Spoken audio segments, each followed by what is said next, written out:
A continuación, el profesor Julio San Juan va a intentar hacer una integración pues, de las dos anteriores charlas. Integrar por un lado lo que son los estudios de imagen y por otro lado los estudios de genética.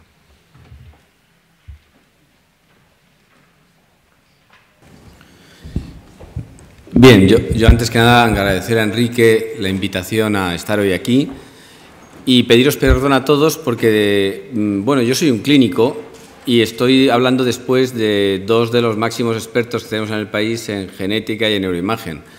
Entonces, los clínicos, por lo menos a mí me pasa, yo sé poquito de muchas cosas, pero poquito, ¿no? Entonces, si luego le preguntáis si queréis preguntas de verdad de genética, pues le preguntáis a Ángel o de neuroimagen a Manolo. Pero yo veo muchos pacientes y veo pacientes todos los días y he tratado, como puedo, de compaginar eso con la investigación. Y me he metido en los dos campos. Entonces, pues bueno, voy a intentar algunas de las diapositivas, sobre todo las que ha presentado Ángel, están repetidas porque hemos colaborado mucho, y voy a pasar rápidamente por ellas. Me gustaría transmitiros también la sensación que uno tiene después de bastantes años de compaginar esto de la clínica y la investigación en temas de genética y neuroimagen. Entonces, el menú que tenemos para ahora ya, pues un poco con hipoglucemia, es este. Voy a hablar muy de qué estamos hablando cuando hablamos de marcadores, de hallazgos en genética, en neuroimagen, qué pasa cuando combinamos ambos, y me gustaría ilustrar esto al final con un caso clínico que es más de neuroimagen, pero que a mí me tiene muy sorprendido, por si podéis darme alguna respuesta, porque yo no la tengo. Vamos a empezar con qué pasa con marcadores biológicos en psiquiatría. Bueno, hay una batalla, desde luego todavía no inconclusa, sino que más bien yo diría ahora que está recrudecida, entre lo que podríamos llamar la corriente psicológico-social y la corriente del modelo médico-biológico.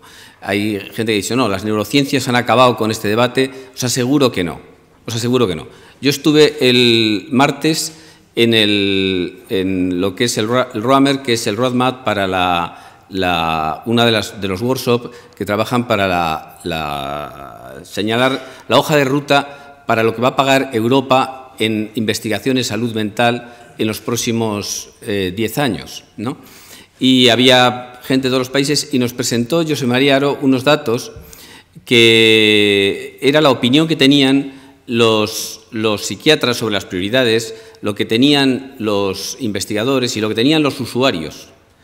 Bueno, fijaros, solo quiero decir una cosa, lo que tenían los usuarios, o sea, en lo que ponían los psiquiatras, ponían siempre pues, nuevas moléculas, nuevos métodos diagnósticos, nuevos conocimiento etiopatogénico, todo esto que estamos hablando aquí.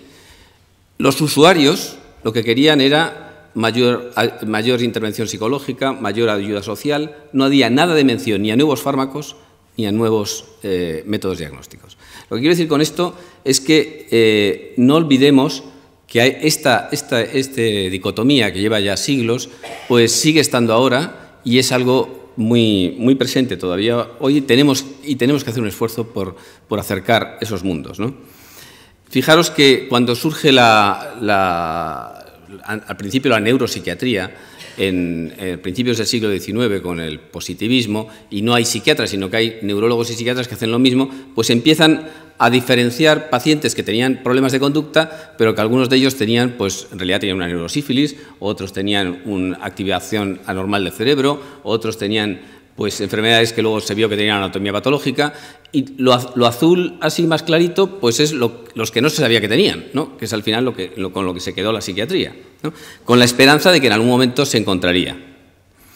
Y el modelo clásico, lo que podríamos llamar un reduccionismo biológico, que aunque hizo una formación como psicoanalista, en realidad pues es el planteamiento claro, es que todas las enfermedades tienen, y eso puede ser que nadie lo dude, ¿no?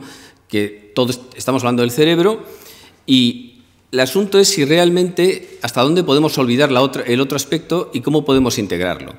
Porque la realidad, pese a que todos estemos de acuerdo con Kandel en que cualquier trastorno psiquiátrico tiene una base biológica, la realidad es esta. Y esto lo dice un personaje importante como Jim Banos en una publicación en realidad de ahora, del 2013, ¿no? Y no lo dice Jim Banos, lo dice el DSM-5, que va a salir en mayo. En ningún trastorno psiquiátrico de los que va a aparecer en el manual del DSM-5 en el mes de mayo, hay un solo marcador biológico. Ni hay una sola factor, ni genético ni neuroimagen. Esa es la realidad. Vamos a seguir por consenso de síntomas durante los próximos 3 o 4 años para hacer el diagnóstico.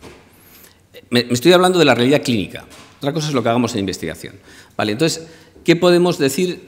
Nos decía al principio que, bueno, que la apuesta es por intentar, sobre todo en genética y neuroimagen, ¿qué puede aportar esto? Bien, ¿qué hemos encontrado en el tema de la genética? Aquí lo ha explicado muy bien Ángel, y yo lo único que quiero recordar es que es verdad que si miramos en heredabilidad, pues en realidad en esquizofrenia estaríamos pues cerca a lo que podría ser la diabetes, la hipertensión, no, desde luego no como el Huntington, no, pero bastante, en una zona bastante razonable, bastante bien en cuanto a la posibilidad de poder encontrar hallazgos genéticos. Voy a hablar sobre todo de esquizofrenia, pero también mencionaré en un momento la depresión por poner otro ejemplo, ¿no?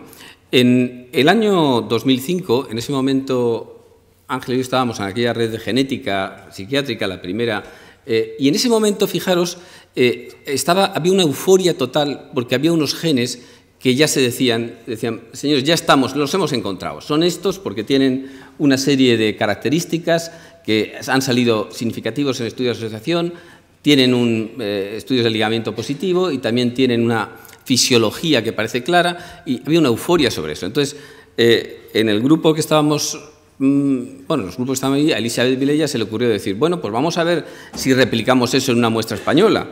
Y entonces se hizo un estudio con, pues 600 esquizofrénicos, 600 controles, que era una muestra bastante considerable, y no encontramos nada, ¿no? La verdad es que Elizabeth dijo, sí, hay una significación en neurología.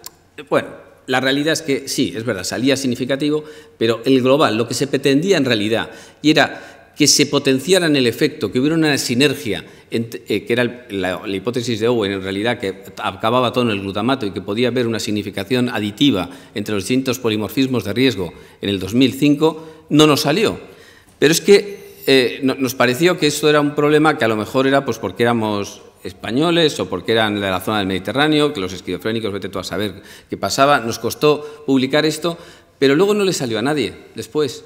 Es decir, hubo un artículo al año siguiente en American Journal con más de 1.600 pacientes haciendo lo mismo, pero todavía con más complejidad, y no salió ninguno de estos genes.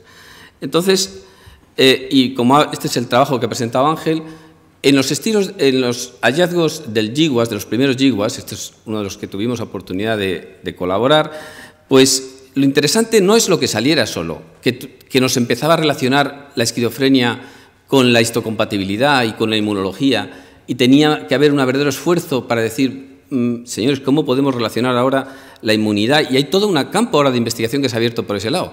Lo importante también es lo que no salía. Lo que no salía es que las hipótesis clásicas que habíamos estado sosteniendo durante 20 años, que era la hipótesis de Weinberger del 87, de la dopamina y del sistema de glutamato, pues no era sostenible por la genética. Esto es lo que tenemos que plantearnos, es que lo que sale en los libros no es sostenible por los hallazgos. Y seguimos dándole vueltas al tema de la dopamina porque está claro que los antipsicóticos bloquean la dopamina. Pero el que una cosa tenga ese mecanismo no quiere decir que la enfermedad esté provocada por esto. Entonces, esto ha supuesto un replanteamiento total de la fisiopatología de la enfermedad, los hallazgos que estamos teniendo en los estudios de GWAS. Fijaros, este es el trabajo también que presentó Ángel, que coordinamos desde Valencia, y que lo que hacíamos era simplemente replicar, coger todos los hallazgos de los polimorfismos que habían tenido una significación alta en otros estudios de GWAS anterior y hacer un estudio de asociación con 4.000 casos y 4.000 controles, todos cogidos de la muestra del CiberSan. También colaboran la gente de aquí de Enrique Vaca y de otros muchos grupos. Y, bueno, el gen que nos ha salido significativo, fijaros, es un gen que es de los que tiene más significación en bipolar. No está significado en esquizofrenia, pero sí mucho en bipolar. Y nos ha salido en una muestra de esquizofrénicos. Y dices, bueno, pues eso tiene sentido. Hay muchos datos que apuntan a que, por ejemplo, esquizofrenia bipolar probablemente pues es una división que estamos haciendo los psiquiatras, pero que hay una hay una vulnerabilidad a psicosis común. Sí, pero también hay otros datos, y yo me gustaría luego discutirlo con Ángel, Porque, por ejemplo, sin embargo, las CNVs no aparecen en el bipolar, y aparecen en el autismo. Entonces, bueno, ¿cómo puedes explicar eso? Es decir, en el CNV, que es tan interesante, aparece claramente en otras patologías que unen a las que... pero el bipolar desaparece de esa significación. Yo no sé cómo explicarlo, simplemente.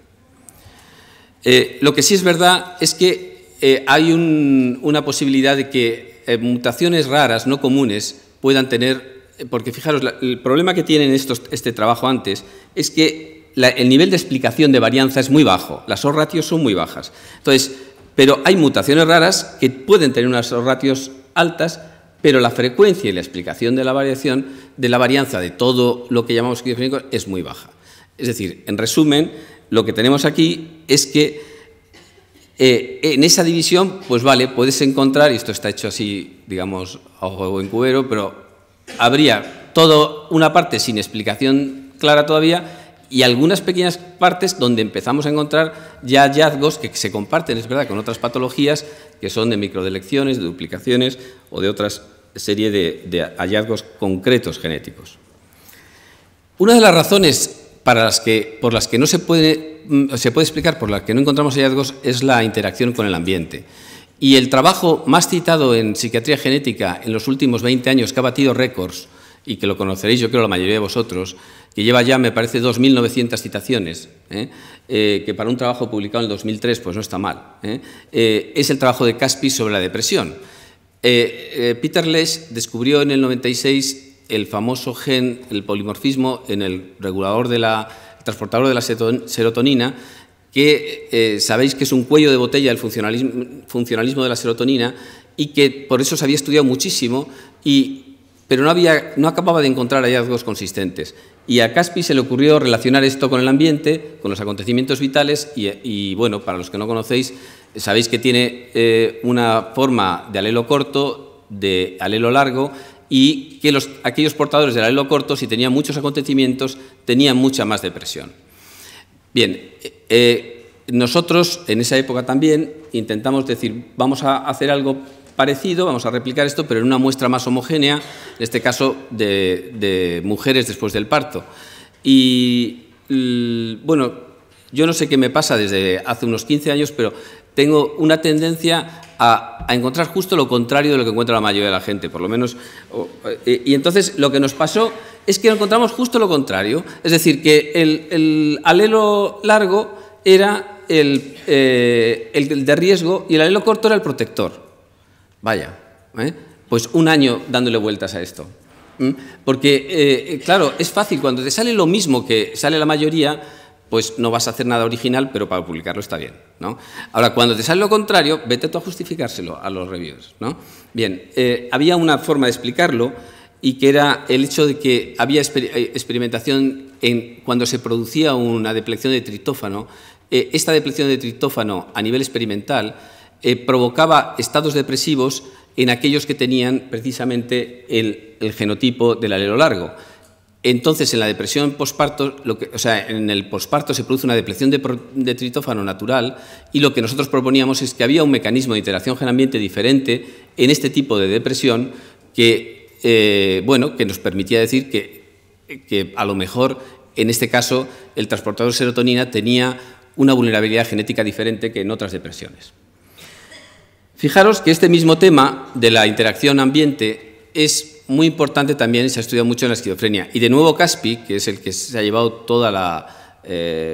merecidamente todo el reconocimiento en abrir todo este campo de estudios de interacción gen-ambiente, publicó este otro trabajo que también tiene muchas citaciones, no tanto como el de la depresión, pero muchas citaciones, que era la relación entre el gen de la COMT. Hay dos genes que son las primos estrellas en la genética psiquiátrica, son el transportador de serotonina y el de la COMT. Si miráis en esto, tienen una cantidad de estudios brutales, ¿no?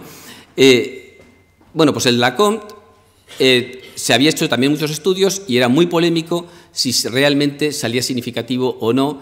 De hecho, Xavi Costas hizo un metaanálisis y no salía significativo, pero lo importante era si interaccionaba con el cannabis. Y fijaros que este fue el trabajo original de Caspi y lo que salía es que si tú tomabas, o sea, si tú son consumidores de porros los de negro, las barritas negras, y no consumidores los grises, ¿no? Entonces, según el genotipo, el riesgo de tener un trastorno esquizofreniforme pues es mucho mayor si tienes el genotipo VAL-VAL que si tienes el genotipo BED-MED, ¿vale? El problema que tenía este trabajo, es un problema, digamos, menor, pero significativo, es que las Ns eran estas, ¿vale? Es decir, he publicado en Biological Psychiatry, pero las Ns son esas, ¿eh? Es decir, el hecho es que esto es muy atractivo y hay que ver si realmente funciona, si realmente el gen de la COM tiene algo que ver. Y nos pusimos a ello, nos lo propuso Jim Manos hace tiempo, y Xavi se puso a ello sobre todo y nos costó bastante. ¿Y nos costó bastante por qué? Porque de nuevo nos salió justo lo contrario. Nos salió que no era el gen de la COM el VAL-VAL, era el MED-MED el que relacionaba. Nos salió muy significativo, pero con el contrario. Bueno, pues nada, nos lo publicaron, sí, no en Nature desde luego, pero en Schizophrenia Research por lo menos, ¿vale? Bien, y a todo esto también me gustaría aquí plantear algo que está en el aire, ¿no? Que es ¿para cuándo esto a la práctica clínica? En el año 2008, en la revista Science, sale la primera propuesta de una empresa que se lanza a hacer test genéticos para identificación de riesgo y para dar una probabilidad de efectos secundarios y de tratamiento de indicaciones farmacogenéticas, ¿no?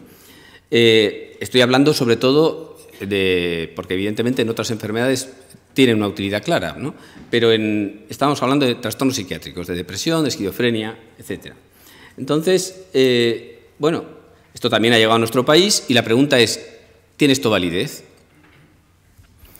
Mirar, tenemos la suerte de que dos de las personas que saben más de farmacogenética psiquiátrica del mundo son españoles, trabajando fuera. Bueno, ahora María Jesús Arranz se viene con el grupo de Víctor Pérez a Barcelona, pero ha estado mucho tiempo en el Instituto de Londres, y José de León, que está en Estados Unidos y sigue afincado ahí. Esas dos personas, que son de las que más saben, hicieron una revisión en el año 2009, pero que no se diferencia mucho a una revisión actual, donde dicen, bueno, pues hay muchos datos, pero todavía no tenemos datos suficientes como para poder decir que esto tenga ya, poderlo lanzar claramente a una utilidad clínica y a una... Bueno, estamos hablando en general y sobre todo de eficacia, ¿eh? Es verdad que, como ha dicho muy bien Ángel, pues habría algunas cosas que... porque en relación con la eficacia los datos son muy controvertidos. Con relación a los efectos secundarios, los datos son más consistentes, pero todavía no tienen un nivel de suficiente evidencia como para poder decir que lo puedas vender para que se deba utilizar en la clínica diaria. Todavía no tenemos ese nivel de seguridad. En el caso del citocromo, como él ha comentado, creo que sí, que podemos decir, bueno, aunque no tenga un valor predictivo, aquí la cuestión es la discusión del coste, ¿no? El coste es verdad que es muy bajo, pero esto es un estudio, bueno, hicieron un análisis y llegaron a la conclusión de que no le salían de todas formas las cuentas. Yo creo que depende, pero aquí sí que me parece que se debería lanzar a la clínica los estudios, o sea, el poder saber si es metabolizador rápido o metabolizador lento. Es de las pocas cosas que yo sí que apuesto porque se hiciera de una forma más rutinaria, ¿no? Pero, por ejemplo, para hablar de otra cuestión, por ejemplo, para personalizar los tratamientos antidepresivos, pues solo quiero señalar, esto es una revisión reciente también, se hace una revisión sistemática del tema y te ve cuáles son las fortalezas, las oportunidades, pero las debilidades. Y volveremos a esto, pero aparte de que los estudios tengan un tamaño inadecuado o que hayan diferencias metodológicas, de nuevo sale el problema del fenotipo, ¿no? De nuevo está la idea de que bajo el término depresión, igual que bajo el término de esquizofrenia, pues se meten fenotipos muy diferentes y medir respuesta al tratamiento así, y también a lo que llamamos respuesta al tratamiento, tiene muchas acepciones, ¿no? Bueno, esto es algo que me comentó Ángel también hace tiempo y que yo creo que esto sí está claro. tú cuando tienes un efecto secundario muy grave y que tienes y está ligado a una susceptibilidad específica, pues sí puedes encontrar que hay personas que tienen una mutación que les puede provocar pues hepatotoxicidad muy clara y que eso sí que tiene una utilidad evidente. Pero no es el caso que tenemos todavía para los fármacos en psiquiatría. Bueno, ¿y qué podemos decir en neuroimagen? Bueno, ya nos lo ha explicado muy bien Manolo Desco. Estas son las distintas maneras de que podemos, y no voy a insistir, solo quiero recordar una cosa. Cuando yo estaba estudiante de medicina, que estudié no en este hospital, estudié en La Paz, pero en la Universidad Autónoma, pues se acababa de descubrir el TAC y a muy poco tiempo, a los 2 años, apareció el trabajo, que es el más refrendado, donde por primera vez aparecía un hallazgo que parecía consistente, que era la dilatación ventricular con el TAC en esquizofrenia. Luego, desgraciadamente, fue el trabajo clásico de Johnston y Crowe, que en realidad luego se vio que aparecía, pero desgraciadamente lo que no menciona la gente es que aparece en el 20% de lo que llamamos esquizofrénicos. Ojo, en el 20%. No es que todos los esquizofrénicos tengan dilatación ventricular. Y desde luego la dilatación ventricular no sirve para el diagnóstico de esquizofrenia. Eso lo sabemos todos, porque le aparecen muchas otras patologías. Pero bien, fue el primer hallazgo más claro. Y esto también lo ha mencionado Manolo, pues sabemos que tenemos una serie de ventajas e inconvenientes con las distintas técnicas de imagen en relación con la resolución espacial o con la resolución temporal, ¿no? En mi opinión, otro de los hallazgos, si tenemos que hacer un resumen, en los últimos 30 años que ha dado la imagen a la psiquiatría, ha sido el hecho de demostrar, y eso sí que no tenemos muy claro por dónde empieza el problema, pero lo que sí hay un acuerdo entre todos los que hemos trabajado en el tema de las alucinaciones es que el único síntoma psiquiátrico que hemos sabido decir, tenemos algo para decir que no, el paciente cuando está diciendo que está alucinando, se le está activando mal el cerebro, es decir, algo no se está activando bien, no es solo que esté pensando, son las alucinaciones auditivas. Y esto me parece muy importante porque si no tú podías decir, bueno, ¿por qué me lo tengo que creer que está oyendo voces? ¿No? Bueno, pues hay ya muchos estudios donde sabemos que ese síntoma, lo que pasa es que es episódico, que es como lo de la epilepsia, tú le puedes poner a un epiléptico con el electro y que no tenga el foco en ese momento. Pero puedes coger alucinadores crónicos que tengan alucinaciones muy persistentes, que alucinen en el momento que tienen la máquina y cuando están alucinando tienen una activación anómala cerebral. Y esto sí que es un dato importante que ha dado la neuroimagen, dentro de que estoy de acuerdo completamente con Manuel en todas las críticas que se le puede hacer a otros aspectos, ¿no? Bueno, pero si algo ha quedado claro después de tantos años de estudios de neuroimagen en psiquiatría, es que, al menos en la psicosis, que es los trastornos mentales graves, lo que sabemos es que no son, en el sentido clásico, ni enfermedades degenerativas, ni son tampoco enfermedades focales, y que ahora está de moda la palabra conectividad, porque algo les tiene que pasar, es verdad, ¿no? Entonces, pues en algún lado se tiene que estar desconectado. Y entonces hay que utilizar, como estamos diciendo, distintas formas para intentar descubrir esa sutileza, esa cosa que se nos escapa. Una manera es ver que esa sutileza puede ir por lo cognitivo. El problema de lo cognitivo es que cuando tú pides una tarea a cualquier tipo de sujeto, y mucho más si es un esquizofrénico, influyen muchísimos sistemas.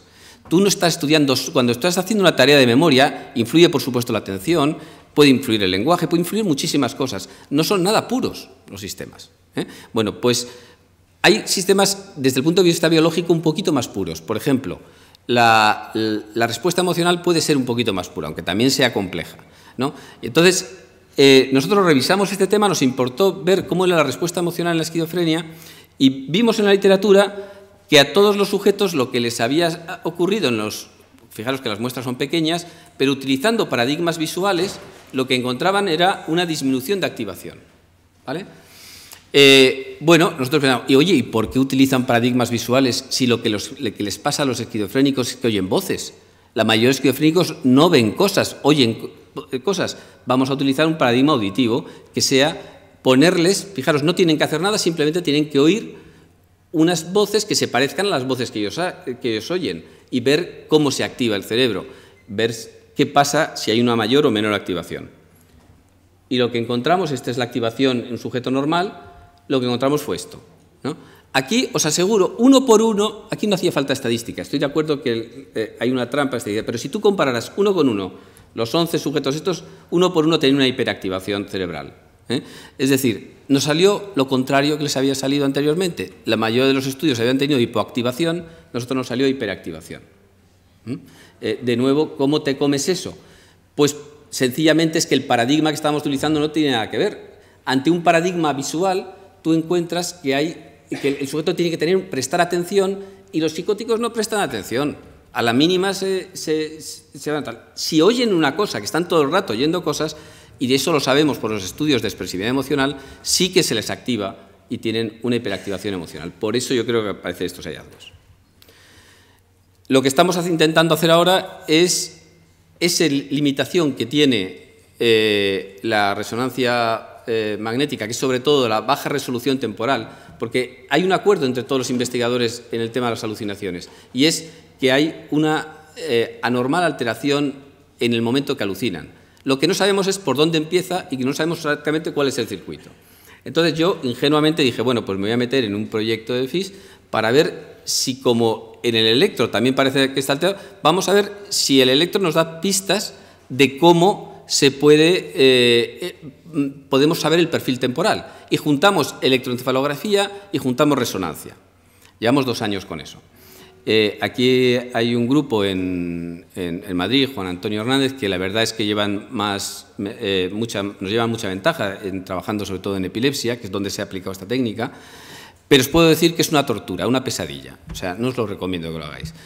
No hay manera. Tengo una batalla entre los ingenieros de telecos y los informáticos y los tal, por lo que se llama, por la cosa de la señal, la sincronía, el cómo sincronizar esto. Espero que nos salga al final, pero llevamos 2 años para intentar sacar algo claro por problemas de cómo, imaginaros, cuando metes a la persona con 64 canales que no pueden ser, además, que es un casco especial y, claro, evidentemente se contamina del efecto de la resonancia, pues el filtro que hay que hacer para que esa contaminación luego la puedas eliminar es tremenda. Bueno, yo espero que nos salga algo, porque si no acabaré yo en la cárcel por incumplimiento del proyecto. Lo que me gustaría aquí comentaros también es que hay otra idea que tiene que ver con los tratamientos, y voy a salirme un poco del tratamiento, porque estamos hablando de psiquiatría, y en psiquiatría no solo hay tratamientos farmacológicos, también hay tratamientos psicoterapéuticos. Y hay una idea que no es nueva, que se vio cómo cambiaba también la activación cerebral después de un tratamiento psicoterapéutico. Es decir, que el hablar cambia la expresión génica y cambia también la activación cerebral. Sobre todo, hombre, si hablas rato y si lo que te dicen es interesante, ¿no? El hecho es que hay, fijaros, muchos trabajos sobre esto. Las muestras son pequeñas, se han utilizado distintas técnicas, tanto psicoterapéuticas como de medición, y nosotros nos embarcamos en ese tema precisamente también en el tema con las alucinaciones, intentando ver si terapia cognitiva podía cambiar a sujetos que eran alucinadores crónicos resistentes al tratamiento. Y vimos que sí. Y aquí, de nuevo, y era yo muy escéptico, tan escéptico como lo que ha comentado antes Manolo Desco con esto, muy escéptico. Yo no pensaba que nos iba a salir nada. Pero no nos ha salido que en todas esto es antes y después de la resonancia, aplicando el paradigma funcional. Es el mismo sujeto y lo que hay es una disminución de la actividad, es decir, hay una disminución de la respuesta de hiperactivación. ¿Por qué os digo que sí me lo creo? Porque en los 12 sujetos que hemos hecho, en todos hay una reducción de la activación. No es un promedio, en todos hay una reducción. Yo al principio dije, bueno, esto vamos a tener que hacer aquí el popurrí, hacer la típico dato al final estadístico de que la media sale. No, la media individualmente sale, ¿vale? Y tiene relación con la respuesta clínica. Tiene relación con la disminución de la ansiedad que tiene el sujeto ante las alucinaciones. Luego, creemos que esto puede ser algo que nos dé una pista de poder ver la mejoría en un futuro. Fijaros, no de intervenciones de tipo farmacológico, sino intervenciones también psicoterapéuticas. Pero, ¿qué nos queda en realidad? Estamos hablando, vamos a no mezclar investigación con práctica clínica. Esto lo publicamos el año pasado y fue con un encargo de estos que te dicen, pues haz una guía para tal. La verdad es que, fijaros, al final me tocó hacer un capítulo que es cuándo está indicado pedir una resonancia. Algo así de simple. Y en realidad me quedé así mirando y me acordé que había un trabajo del 87 de Weinberger, me parece que era, y prácticamente estamos en lo mismo. Es decir, la diferencia es que ahora está mucho más enfatizado el hecho de que, es decir, en lo mismo me refiero a que se debe pedir siempre una resonancia cuando hay sospecha de cualquier tipo de patología orgánica y también en cualquier primer episodio. Y os aseguro que el problema que tenemos ahora mismo por la crisis económica es que en mi hospital al menos no nos dejan pedir resonancia, pedimos TAC y se nos han colado ya 3 personas con lesiones de sustancia blanca, con esclerosis múltiples, con otros problemas, que se han diagnosticado de psicosis cuando con una resonancia hubieran sido correctamente diagnosticados. Es decir, que todavía no tenemos datos muy claros sobre si podemos utilizar la resonancia más allá de esos hallazgos patológicos claros, pero es indudable que a toda persona con un primer episodio hay que hacerle una resonancia y eso debe ser, no debe ser discutible, debe ser tan importante como hacer un electro a una persona que sospechas un infarto de miocardio. Bueno, ¿y qué hacemos si combinamos ambas técnicas, la genética y la neuroimagen? El grupo que más ha trabajado sobre esto, el más poderoso sin ninguna duda, es el grupo de Weinberger, que lo que te dice es que, bueno, ellos cierras todo el círculo utilizando incluso modelos animales, pero la idea es esta, vamos a olvidarnos del fenotipo del tal y vamos a intentar tener un marcador que correlacione la genética con la neuroimagen. Y el trabajo primero, el que conoceréis muchos, es este que apareció en Science hace ya tiempo y que era utilizando, fijaros que esto no tiene que ver con con pacientes, esto es normales. Y lo que tienes es, de nuevo, el transportador, el famoso transportador de serotonina, el polimorfismo corto y largo, y aquí el grupo que tenía una activación en la amígdala, pues menor si era el genotipo con el alelo corto y mayor si era la activación en la amígdala, ante un paradigma de estimulación de caras, ¿no? Bueno, han habido luego bastantes réplicas y bastantes críticas porque todos los problemas metodológicos que antes se han comentado se suman, se multiplican aquí en las dos cosas, tanto el genético como el de imagen. Se ha hecho de nuevo, sobre todo se ha hecho con el transportador y se ha hecho con la COM, ¿no? Con la actividad frontal de la COM y se ha visto también que el VAL-VAL pues tiene una mayor activación de la COM en tareas cognitivas. Y se ha hecho también recientemente con los nuevos polimorfismos que son más significativos en esquizofrenia. Y esto, bueno, tiene también interés porque, de nuevo, todo esto puede ser muy criticable, pero tenemos que buscar otras vías que no sea simplemente la del diagnóstico puramente por agrupación de síntomas. Y aquí nos están dando algunos datos. Y también del grupo del grupo que ha trabajado con Weinberger, el grupo de Bertolino, pues han hecho el pre y post tratamiento diciendo que hay variaciones en la activación frontal, pero la N es muy pequeña y hay que tomarlo esto con bastante cuidado. Pero bueno, es una manera también de poder utilizar, pero fijaros, estamos hablando de un solo polimorfismo que además no está nada claro que esté demostrado y la activación a nivel frontal. Nosotros nos salió también, hicimos esto con el transportador y en este caso a nivel de morfometría. Y nos salió muy significativo y fijaros qué bonito porque nos salía que no hay solapamiento. Pero, bueno, lo publicamos, esto es un póster, no es una publicación tal, y la verdad es que cuando empezamos a meter más pacientes no salía significativo, esa es la verdad, ¿no? Yo estaba muy contento, digo, uy, qué bien, nos ha salido una cosa preciosa, a ver si esto sigue, pero empezó a haber solapamiento cada vez mayor cuando empezamos a meter más pacientes y llegó un momento en que no había diferencias. Y bueno, pues ahí se ha quedado todavía pendiente de ver si lo rehacemos de alguna forma. Solamente como ejemplo de que se pueden estudiar, podemos cambiar de estrategia y buscar hipótesis concretas. Nosotros tenemos un modelo que no voy a explicar aquí porque sería largo, sobre la genética y la fisiología de las alucinaciones. Y en ese modelo, los genes que están implicados en el lenguaje juegan un papel central. Y por eso nos fuimos a un gen que tenemos mucho cariño, que es el FOXP2, que es el primero que se relacionó una mutación del FOXP2 con la alteración del lenguaje. Y también vimos cambios de la expresión en tejido cerebral.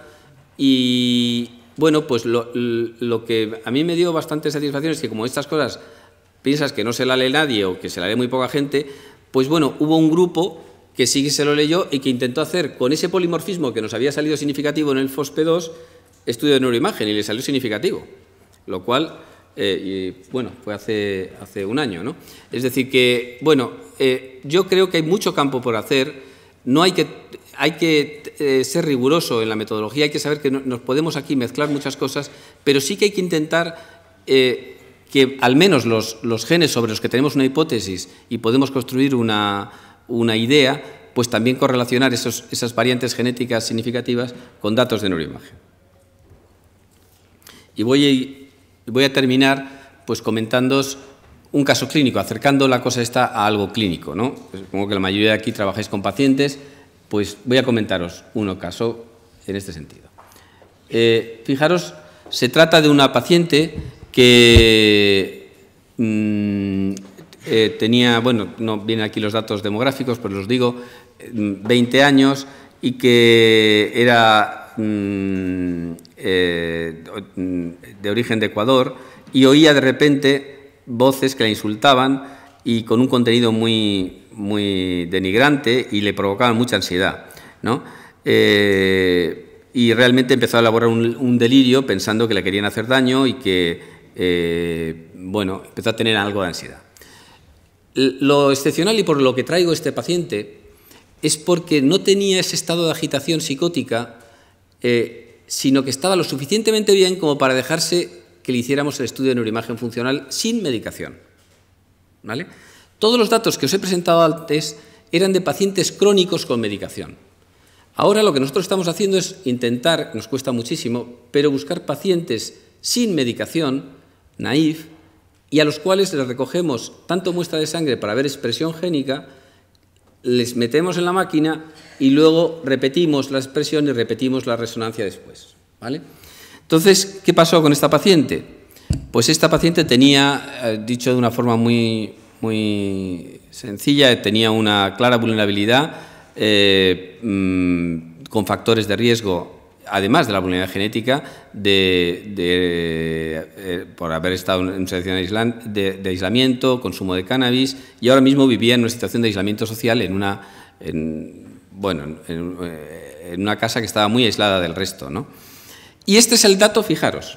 ¿Os acordáis del hallazgo en el alucinador crónico? Es el mismo paradigma, ¿eh? Este es el caso control y este es el caso de Tania. Nada que ver con el alucinador crónico, nada que ver con el caso control, nada que ver con nada. No nos había salido nunca eso. No tengo ni idea de cómo salió esto.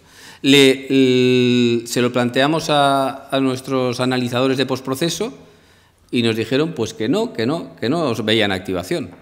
Una mujer que estaba oyendo voces continuamente, no paraba de oír voces. Tenemos la oportunidad de meterla en la máquina y lo que sale es nada.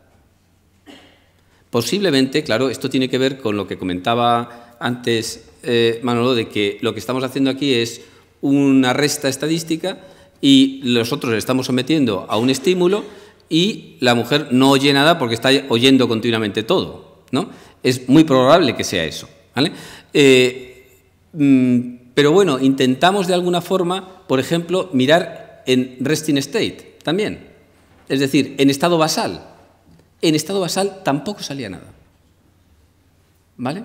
Es decir, de verdad, lo hemos analizado de 1000 maneras, porque me tiene a mí bastante... no sale. Entonces, lo que quería yo también dejar como mensaje es que estamos hablando de genética, estamos hablando de neuroimagen, y en general con los pacientes psicóticos se da la idea de que como están psicóticos es mejor no hablar con ellos. Bueno, aquí me gustaría como clínico recuperar la idea de que sin un contacto con el paciente, sin hablar con el paciente, no hay clínica. No vamos a poder, por mucha genética y mucha neuroimagen que hagamos, no podemos perder el contacto con el paciente ni podemos el enlace terapéutico. Esto hay que integrarlo de alguna forma, si no nos vamos a cargar, porque los pacientes sencillamente no acudirán, ¿no? El 70% de los pacientes no tienen adherencia. Hay que recuperar el cómo compaginar toda la tecnología que queráis con mantener la relación médico-paciente. Esto es lo que hicimos con esta paciente. Hicimos una terapia cognitivo-conductual, aparte de darle medicación, y mejoró claramente, y en pocos meses desaparecieron las voces, hicimos un seguimiento y al año estaba perfectamente normal. Perfectamente normal, clínicamente y de neuroimagen. La neuroimagen se recuperó completamente. Bueno, es decir, este es un ejemplo de que tenemos aquí un marcador que no acabamos de saber un poco, pero que puede ser de utilidad. Y ya para terminar, se ha hablado mucho del fenotipo. Mirad, tenemos una enfermedad, los psiquiatras, hace ya tiempo, y se llama, yo le he denominado DSM-patía, y es que estamos vinculados al DSM como si fuera la Biblia. Yo estuve en los orígenes, cuando empecé la residencia, en el DSM-3, cuando empezaron los criterios operativos. Y es verdad que nos sacó de una torre de Babel, pero nos hemos metido en creernos que eso que pone el DSM es verdad. Y mientras no hagamos una verdadera crítica a esto y nos salgamos de ese fenotipo, no vamos a avanzar por muchas técnicas de genética y neuroimagen que añadamos.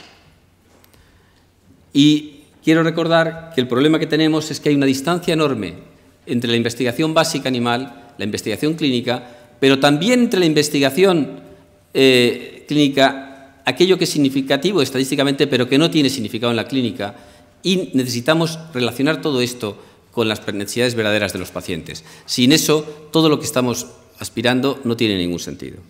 Y para eso, bueno, aquí está María José Escartín, que ha sido, por ejemplo, una de las formas para intentar vincular esto es a través de una página web.